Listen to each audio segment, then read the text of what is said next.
there's always going to be a newer car, a nicer car and stuff, which makes us want to always get that dopamine hit. Constantly, I don't know if there's a right word to say, but I would sort of like punish myself for doing these things. So example, she bought too many bottles, she realized it, go and return it. I know it's a bit like leceh, but it's not about getting the money back. It's about... You dah beli? Exactly. Nowadays, it's even worse. We watch all these short form videos. I'm sure you've seen those, like... I've seen it. And then they make a lot of these purchases, and then slowly you start to see, oh my god, my bill for next month is already 500 ringgit. Oh my god. My bill for the month after that is already 500 ringgit as well.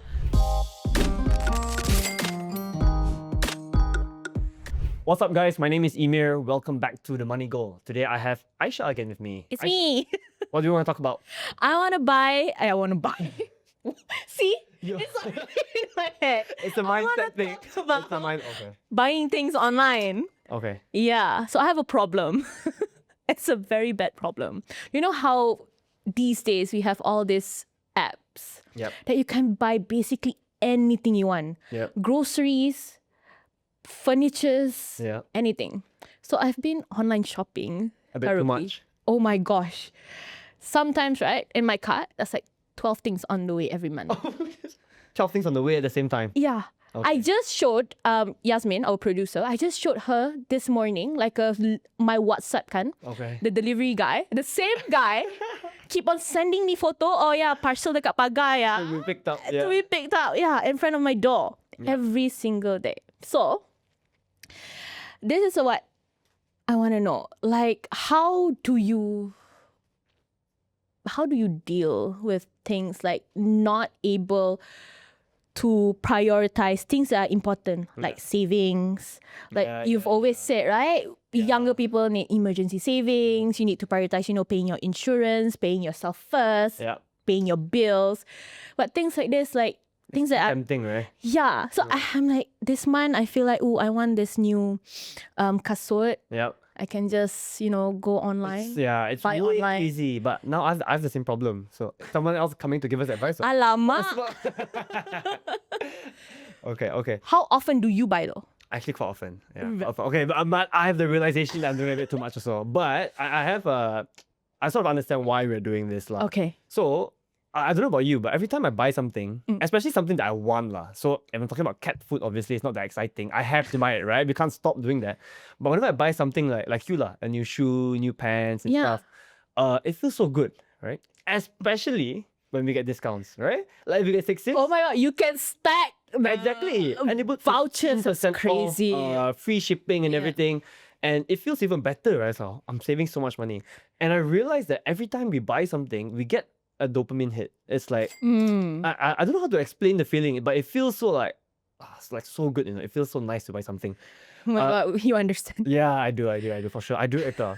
The problem is, I also noticed that the dopamine hits don't last very long. You get the hit, and then tomorrow you're like, okay, what's next? Your item hasn't even been shipped out yet, and you're already thinking, what's next? Right? I keep scrolling. Yeah, exactly. And it's not just small items. So when I bought my car, I was so excited for it. It was my first car. I bought an XT. And I think I got like a huge dopamine hit. And I was like, oh, I'm going to love this car. I'm going to sayang this car. I'm going to wash it like every day. I'm going to do this and that, right? And an older colleague told me, just enjoy this now. Because after 1 month, you won't care about it anymore. I was like, no, can't be me. And it actually, because there's always going to be a newer car, a nicer car and stuff. Which makes us want to always get that dopamine hit, which is why we constantly buy and buy and buy, because we want that dopamine hit, right? So I think this is the issue. And how I try to solve it is that I try to look for the dopamine hits in other ways. So there are actually other ways for you to do it. For example, if you track your net worth or if you track your savings, No, if you do that and you make I actually have this so an Excel, and then you update it every month or every quarter. And you just make nice bar graphs, charts and stuff like that. And when you see that number going up, as in your savings, your net worth, it actually gives you a dopamine hit as well. Sometimes when I look at my Excel, I'm like, not bad. Yeah, your money's going up. Exactly. So you want to sort of gamify tracking your personal finances. It's like tricking yourself lah. Exactly, yeah. Because the thing about shopping is it will never end. I think we will constantly need more. Which is why a lot of people do this lah. The thing that I like to buy, especially online, are toys. Toys? What kind of toys? Yeah. like little games that you know apa, can I say the brand like Tamagotchi? Oh, that's still a thing. Yeah. Okay. And sometimes if you buy it in stores Yeah. physically, it's like 130. Okay. But you can get it online for like 80. Such a good deal, right? Such That's why you keep good buying. deal. That's why you have to. But I play it for like 2 days. Exactly. Exactly. I've been sick before. Nowadays, with it's even worse.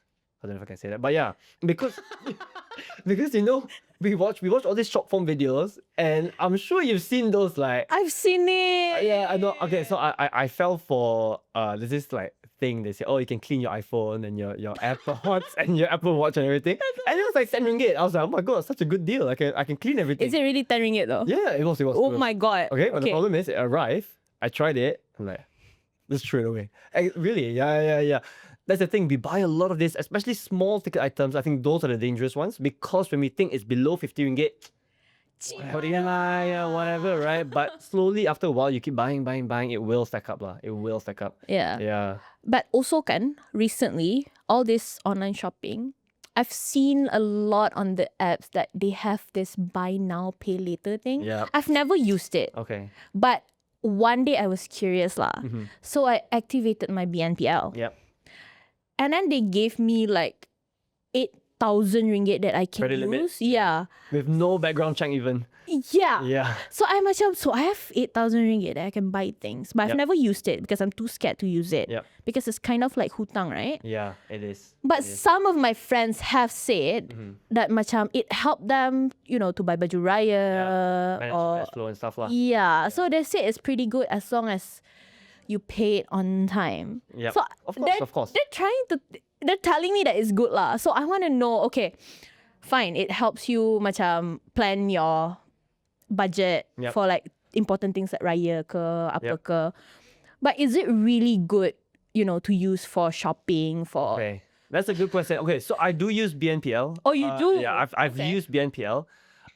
And okay, I use it for a very specific reason lah. For a credit card benefit basically, but what I won't talk about that now. Oh, you can get credit card benefit? Yeah, you can. Oh. I won't go so deep into that. So I went in with that intention, and I would say I'm quite well versed with personal finances, right?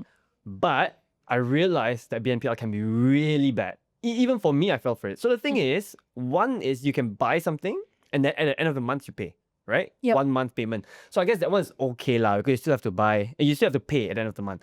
But the bad ones are like when you split it over 3 months, over 6 months and stuff. So when you buy baju raya, Yeah. instead of buying 100 ringgit, which is within your budget, now you're thinking, hey, 300 ringgit, if over 3 months, it's only 100 per month. If over 6 months, it's only 50 a month. And this is how people can really get tricked into it, because then you start to think about, monthly it's only this amount, right? And then they make a lot of these purchases, and then slowly you start to see, oh my god, my bill for next month is already 500 ringgit. Oh my god. My bill for the month after that is already 500 ringgit as well. And I think this is the really bad part about buy now pay later. It's when you start breaking it down into smaller payments over a few months, and now suddenly you have thousands of ringgits worth of commitment over the next few months that you have to pay off. So this has happened to me, but I mean, it's not like a crazy amount lah. Okay. And there are things that I could have afforded to buy anyway in the first place. I only split it out again because of credit card benefits. But then I realized it really hit me like, wow, this is crazy. And I can imagine how someone on a lower income with maybe cash flow who is not so good can really then fall into this trap where your income is maybe you're taking home 2,500 a month, and this is like 500 ringgit or 20% of your entire salary. It's crazy. I've never thought of it like that. Yeah. Because they do offer like 3 months, 6 months, and then 12 months, Exactly. right? And it gives me Exactly. 8,000 limit. Yeah. So if I spend that 8,000 for like a year, punya. Yeah. No, like you can only spend up to 8,000. It's not 8,000 per month. You can't do like 8,000 per month. Yeah, 8,000, then divide it for me a year. Oh, for 12 months. How much am I paying a month? About, I think 700 lah. Yeah. That's quite a lot for a year. Yeah. Oh, And crazy. that is actually what That's happens. actually a car punya installment. Exactly. And I think a lot of people actually fall for this, and they get to the point that they cannot pay it anymore. And that 8,000 limit is not your money. Exactly. It's you're borrowing from someone. Yep. Basically like a credit card then. It is, but because it's so accessible, that's why I think a lot of people are falling for it. So credit cards, you actually have to apply with the bank. The bank wants to know your salary. The bank wants to know your current credit score. Have you been Background paying your loans? Yeah. Yep. So the people who get credit cards, not that they're all extremely good at managing their money, but at least they have done some checks. this one, pretty much anyone with the app can get access to BNPL, which makes it worse lah. Yeah. Because you're not sure if the person can pay it monthly or not. Exactly. And it just makes buying even easier. Yeah. Before this, if I wanted to buy a 300 ringgit shoe, I need to save money for it. Now, I'll say, oh, okay, let's just make it 100 ringgit a month. It's okay. Yeah. So now you get to buy first, pay later. Before this, you had to save, and then only you can buy. So it made buying even easier. So with your 12 items being delivered every month now, if you turn on BNPL, it'll probably be 24. 24, 30. Maybe you should just deactivate it back. Okay, if I want to, try it, like you said, credit card punya benefits. Yes. If I want it, right? Okay. What, something, are there things that I need to be, aware of before I start even using BNPL? Because I don't know how to use it. Yeah. So the advice for me is the same as the advice for using credit card. You should only buy something that you can pay for in cash. Okay. Yeah. So you should not treat BNPL as a way, like you said earlier about your friends, as a way to manage your cash flow. Because I don't have money for this raya, I'm going to BNPL it because I will take from my salary in the future months. You should not do that. I will only buy BNPL if I can afford it today. I just want to split it over 3 months because it's 0% interest and I get some credit card benefits. Yeah. Yeah. I think the thing is a lot of people use it the way that you say your friends use it, which is why it's bad. To me, if you cannot afford it, then buy something cheaper. Yeah. Understood? Yeah. Okay. So also, because we've been doing this podcast for 10 episodes already. Yeah. Okay. So we have some questions as well from some of our viewers. Related to shopping? Related to shopping. Okay. I think a lot of people have shopping issues, right? Yeah, it's a Malaysian thing, I guess. We love shopping. Okay, so for the first person, they say it started with a buy 2 free 1 promo skincare. Oh, skincare, there's a lot of promos. Have you seen it on No. some? Okay, I'm not. I don't buy skincare. So. So there's a lot of this macam, but you can buy satu set and then you get 50% off. Okay. Yeah. Okay. So the person said, buy 2 free 1. So it's basically like a 50% lah kan? If you buy 2 free 1 is not 50%. Buy 2 free 1 is 33%. Buy 1 free 1 is 50%. This is why he's the one advising us on finances. Okay. So before I knew it, I had 6 tabs open and RM 400 ringgit worth of ones in my cart. The worst part, I told myself I was being smart because it was on sale. Okay. But when the bill came, I had no savings left for my car service. I had to borrow from my sister again. She said again. All that saving actually cost me more. Yep. So she'd been saving money, but because of this sale, she said, oh, it's a good deal, kind of 50% off. Yep. So she keeps using her savings. And suddenly she spent already 400 ringgit and now she had to borrow money for emergency. What are the small budgeting steps? She has a question. What are the small budgeting steps you can take today to stop impulse buying and slowly rebuild the savings that she lost? Okay. So there's a few ways to do this lah. One is you can use the 50, 30, 20 budgeting method, where basically 30% are for things that you want. Or you allocate a budget to yourself, basically, however much you want, where you can spend it on things that you want. You can spend it freely however you want. That's one way. Set it aside every month at the start of the month, and then you only spend that. Once it's depleted, it's over. Okay, you need to stop buying anything. That's one way. Yeah. Right? Another way is if you want to focus on savings, this is my preferred method. I will always save money first. So get your salary, save money first, the rest, spend it however you want. That's a hard part, yeah. There are a lot of people that find it difficult because I save money first, I spend the rest, and then, oh no, not enough. I need to take back from my savings. Exactly. Yeah. So that is another way that you can do it. It depends on you. But in my opinion, budgeting can't really solve this problem. So to me, if you are buying, you can't control yourself. Like I said, right? It's a dopamine hit. And budgeting doesn't work because budgeting is restricting yourself. It's negative reinforcement, right? Like, oh, I'm going to stop myself from doing it. So you need to find other ways to get your dopamine hit. You need to, like I said, go run. Yeah, exactly. Even go for a walk. I think these things will really actually help you. Yeah. Or you make it harder for yourself to buy things. You make it hard. Delete the app. Exactly. Make it, you need to increase resistance to buying because these days it's so easy to buy.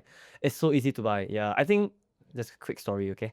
I am young enough, but I've went through the payment methods so quickly, like the transformation payment methods. When I was a bit younger in my adult life, about 17, we were still using cash. I'm sure you use cash, right? When you were younger. For online? No, for buying stuff in general, right? Yes. And I think the thing about using cash is that you actually see money leaving your wallet.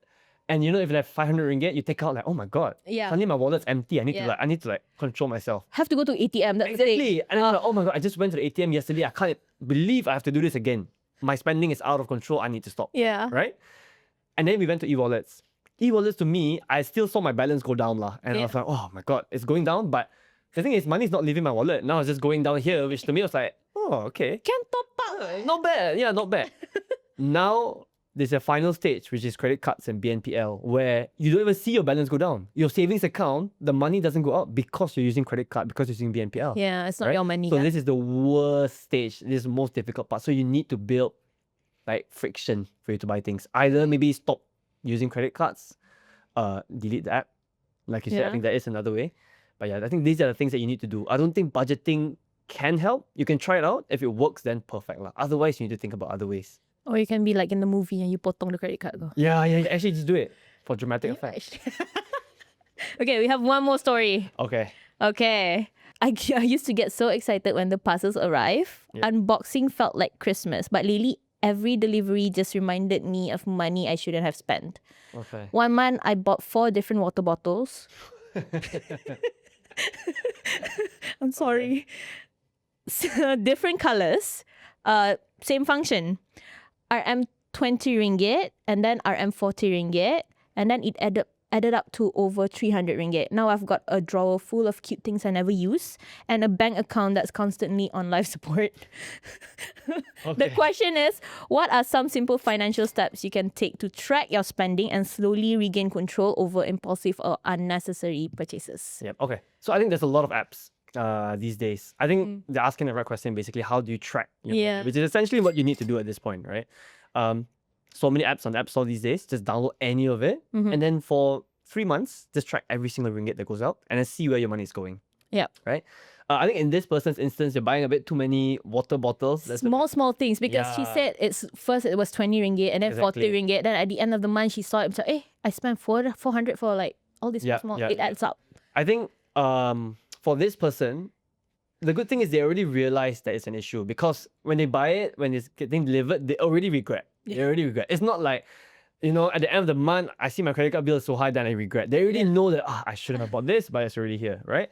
Something that I do, okay, this one's a bit weird lah, but I do this. So I would consider, I don't know if there's a right word to say, but I would sort of punish myself for doing these things. Okay. So do things that you wouldn't want to do. So example, she bought too many bottles, she realized it, go and return it. I know it's a bit like leceh, just for 20 ringgit I have to go return it. But it's not about getting the money back. It's about... You dah beli? Exactly. Disciplining yourself. Yeah, so you do that. Alternatively, if it's like you have a drawer full of things, force yourself to go sell it. Use Carousel or whatever, Facebook Marketplace. Maybe you only get 5-10 ringgit back. But you're doing it again, not for the money, just as a reminder to yourself of things that basically your mistakes lah. I understand, because it's such a hassle, kan? You Exactly. get rid of it, you don't want to throw it away because you sayang, kan? You spend money on it, so now you have to sell it. Yep. You have to put in effort to go to the post office, hantar. Exactly. Okay, faham. So something like this happened to me before. Not exactly the same lah. What have you been doing I so many stories, right? No, this one has nothing to do about spending issue. But basically, I bought this pair of shoes for the gym, and it was like 350 or 400 ringgit lah, I don't know. Wow. And I really liked it. It was got money, guys. No. It's for the gym. It's an investment for my health. Yeah. And then 2 months later, I lost it. I lost the shoes. Yeah. I think I was at the car park. I changed back to my slippers and I left it on the floor. Yeah. So I lost it. The thing is, I needed another shoe. I still needed a shoe to go to the gym, but I needed to punish myself. So how do I do it?